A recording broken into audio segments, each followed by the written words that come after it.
اللہ تبارک و تعالیٰ نے قرآن مجید میں فرمایا کہ اے محبوب آپ فرما دیں ان صلاتی و نسکی و محیایا و مماتی للہ رب اے محبوب آپ ان سے فرما دیں کہ بے شک میری نماز، میری قربانیاں، میرا دنیا میں موجود رہنا اور میرا دنیا سے جانا، یہ سارا اس رب کے لیے ہے جو تمام جہانوں کو پالنے والا ہے۔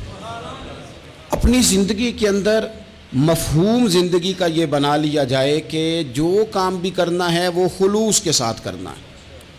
یہ جو ریاکاری ہوتی ہے دکھاوا، یہ انسان کو ذہنی اذیت کا شکار کر دیتا ہے۔ دکھلاوے والا آدمی پھر ہر وقت اس ماحول میں رہتا ہے کہ کسی نے دیکھا کہ نہیں۔ میں نے دیکھا ہے کہ لوگ تعریف کے اتنے بھوکے ہو جاتے ہیں کہ وہ ان کاموں کی بھی تعریف مانگتے ہیں جو انہوں نے کیے ہی نہیں ہوتے۔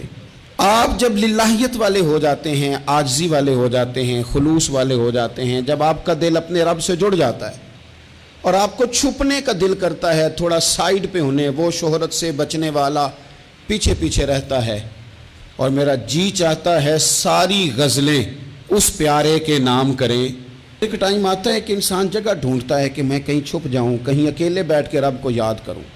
اس کا دل کرتا ہے کہ کہیں کو رات ایسی بھی ملے کہ میں رب کی بارگاہ میں روؤں۔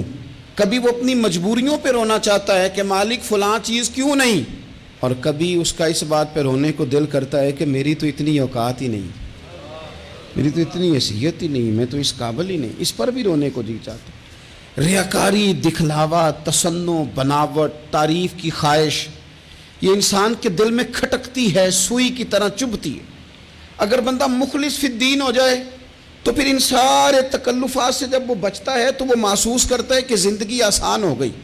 یہ جو سادہ زندگی ہوتی ہے یہ آسان ہوتی ہے، اس میں بندہ مخلص رہتا ہے۔ نبی پاک صلی اللہ تعالیٰ علیہ وسلم سے صحابی نے پوچھا تھا، یا رسول اللہ صلی اللہ علیہ وسلم، ایک بندہ جہاد کے لیے جاتا ہے، اس کی نیت ثواب کی بھی ہے اور شہرت کی بھی ہے، ایسا نہیں کہ ثواب کی نیت ہی نہیں سرے سے۔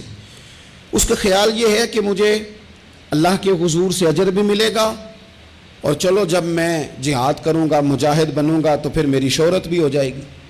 تو حضور اس کی نیت ثواب کی بھی ہے اور شہرت کی بھی ہے، تو آپ کیا فرماتے ہیں؟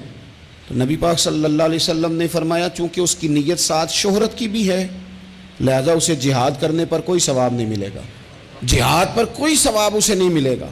اس شخص نے دوبارہ سوال کیا، یا رسول اللہ صلی اللہ علیہ وسلم، جہاد کے لیے جا رہا ہے، لڑائی کے لیے جا رہا ہے، لیکن اس بندے کا ارادہ جہاد کا بھی ہے، جدوجہد کا بھی ہے، کوشش کا بھی ہے، اور ساتھ شہرت کا بھی ہے، تو کیا فرماتے ہیں؟